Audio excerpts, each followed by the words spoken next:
good morning! I'm back! It's your Mama Sam para sa ating chika update ngayong umaga. Oh my gosh, this is it guys. Pag-uusapan natin ngayon, syempre about yung mga ginagawang laban ng ating pambato dito sa Miss Supranational. So yan ang pag-uusapan natin ngayon. But before anything else, hello Philippines and hello beautiful people, mabuhay. Kamusta kayong lahat? Sana lahat po kayo ay okay at safe ngayong araw na ito. At syempre sa lahat naman ng mga bago nating subscribers dyan, hello po sa inyo lahat.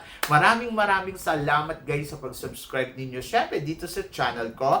At syempre sa lahat naman ng makasolid na, makamamasam dyan na laging sumusuporta dito, araw-araw, lagi-lagi, maraming salamat guys sa inyong lahat. Syempre usapang Miss Supranational pa rin tayo ngayon. Are you excited? Kasi ako yes, sobrang excited na ako. Dahil mamayang gabi na nga magaganap ang tawag dito, ang Supra Fashion Show. Ito yung Supra Top Model, di ba? So, I'm so excited kasi dito, ayan, makikita mo yung performance ng mga candidates. So, syempre, maglalaban-laban Asia by Asia, di ba? By continent, sa madaling salita. And then, ayun, by continent, tapos magkukumpit yung kung sino yung mananalo doon sa by continent. Di ba? Are you excited? Sabing ganon, mag-penetrate din kaya ang pambato natin ng bonggang-bongga na si Katrina Ligado dito sa kompetisyon. Watch her. So, ayan yung abangan natin. Abangan natin, syempre, kung ano yung magiging performance ni Katrina Ligado. At ako naniniwala ako kasi, pagdating sa execution na tinatawag or pagdating sa performance, magaling din si Katrina Ligado at hindi naman makakarating sa top 5 ng Reina Hispano-Americana yan kung hindi naman siya magaling pagdating sa performance. So, ibig sabihin, may ibubuga ang ating pambato. So, naniniwala ako na mamaya may ipapakita yon ni Katrina Ligado sa atin kung ano ang performance na ipapakita niya at kung gaano siya kagaling pagdating sa eksenahan. So, ako, trust talaga ako dyan kay Katrina Ligado. Kaya, quiet lang yan eh. Pero alam ko may ibubuga talaga yan. Totoo. At magtiwala lang tayo sa proseso nila. Doon naman sa mga hindi naniniwala na nagtataas ng kilay, nako, malabong manalo yan si Katrina Ligado at hindi niya kayang ipalo ang Pilipinas. Baka nga daw ba ma-El Tocuyo. Kayo talaga, wala na kayong ginawa kundi husgahan ng husgahan ang magiging pambato natin or kung sino man yung mga lumalaban na hindi ninyo nagugustuhan. Ang gusto kasi ninyo, palong-palo lagi. Paalala ko lang po sa inyo, ha? Hindi po to Miss Grand. Ito po ay Miss Supranational. Kaya huwag kang maghanap sa kanya kung ano ang gusto mong makita. So, ang kailangan mong gawin ay magtiwala ka sa proseso na ipapakita ng ating pambato. Sabing ganon, eto nga may nabasa pa ako. Sabing ganon, nakakarma daw tayo dahil daw sa ginawa natin kay Brandon na kung ano daw yung mga panlalait na ginawa natin kay Brandon. Ano namang kinalaman nun doon? Kasi daw, pure Pinay beauty na daw ang pinadala natin sa Miss Supranational at Mr. Supranational. O ano daw ba, naging maingay daw ba, pinag-uusapan? So, gusto kong sagutin yon. Hindi pa tapos yung laban. Huwag kang matuwa. Di ba? So, ang akin, walang karma. Ang karma, dahil yan, nangyayari yan sa mga bibig ng mga tao na, alam mo yon katulad mo, ganon. So, ako para sa akin, walang ganon mga Mars. So, weather lang yan. Minsan suswertehin, minsan hindi. Naniniwala ako na ang Katrina Ligado at saka si Felipe ay they are prepared very well, di ba? Para sa kompetisyon na, alam mo yon na nilalabanan nila dito sa Miss Supranational. And then, I'm looking forward ako sa magiging eksena, sa magiging ganap ng bawat kandidato at kandidata, di ba? Dito sa Supranational. Lahat yan nag-prepared mula sa iba't ibang bansa, hindi lang yung bansa natin. So, kanya-kanyang lakas lang yan. And I think Katrina Ligado, she do well. Nakita ko na ginagawa niya yung best niya. Kung nahihinaan ka at hindi ka nakokontento sa ipinapakita niya, okay lang yon. Wala naman akong magagawa doon kasi ayun yung reference mo para sa isang beauty queen. Pero kasi ako, I choose na, alam mo yun, sumuporta at magtiwala at maniwala. Sino ba ang maniniwala sa kanila? Di ba? Tayo din naman. And then, huwag tayong mag-focus doon sa mga karma-karma na, kaya tayo kina-karma kasi ganito. Kumbaga, mag-focus tayo kasi doon sa pwedeng ipakita ng candidates natin at yung tiwala na ibibigay natin sa kanila.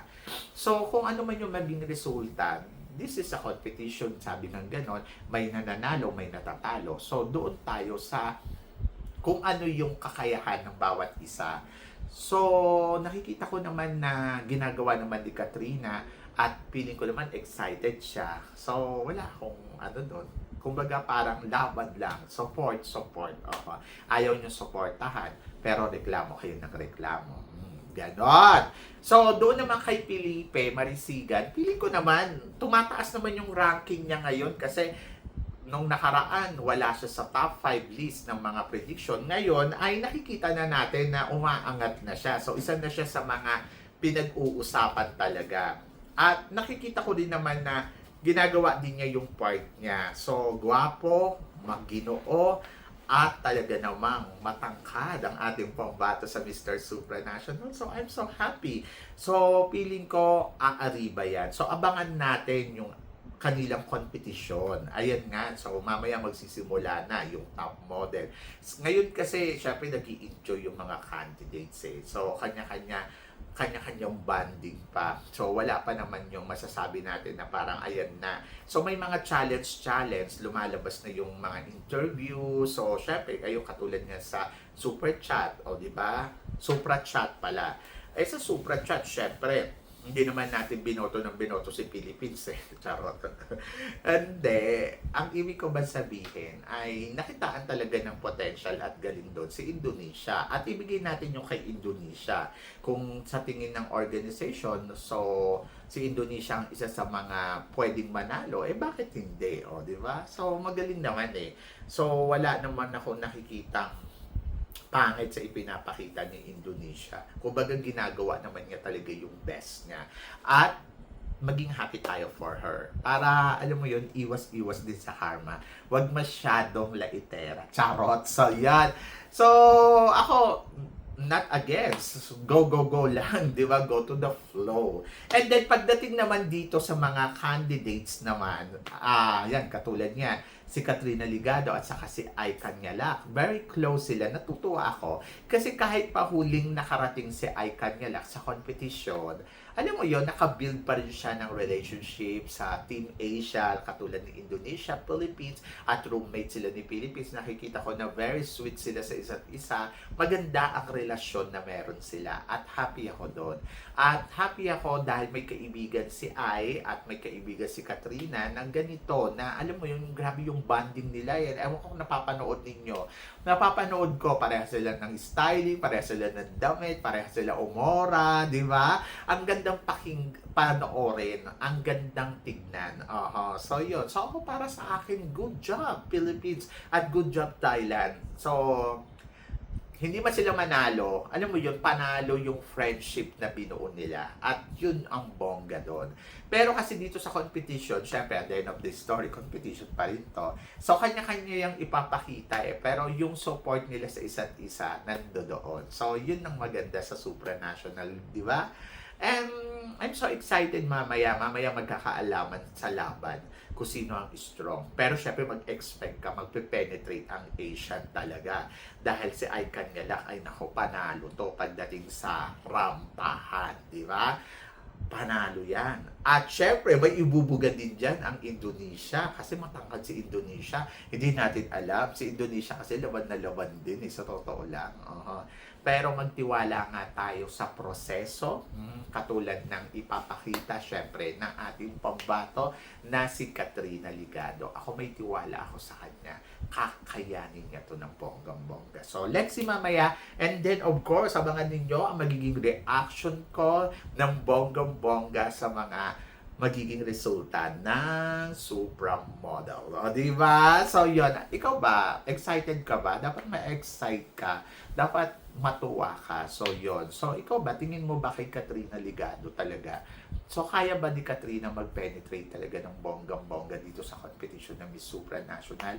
Naniniwala ka ba na kaya niyang ipanalo to? At ano ba talaga ang inaabangan mo para masabi mo na nag-shine ang pambato natin sa Miss Supranational. So, comment below para at least malaman ko naman kung ano naman ang chika mo dito sa mga tinatalakay natin ngayon. So, yon, good luck kay Felipe at good luck kay Katrina Ligado. So, yon. So, syempre maraming salamat guys sa inyong lahat sa love and support na binibigay ninyo syempre dito sa channel ko. Sa mga hindi pa nakaka-follow at nakaka-subscribe, baka naman please don't forget to click like and subscribe my channel at i-click nyo na rin po ang notification bell to more updated syempre sa aking mga chika. Sabi ng ganon, always keep smiling and laban lang. So guys, hanggang dito na lang. Hanggang sa muli nating chikahan. See you tomorrow. Thank you guys.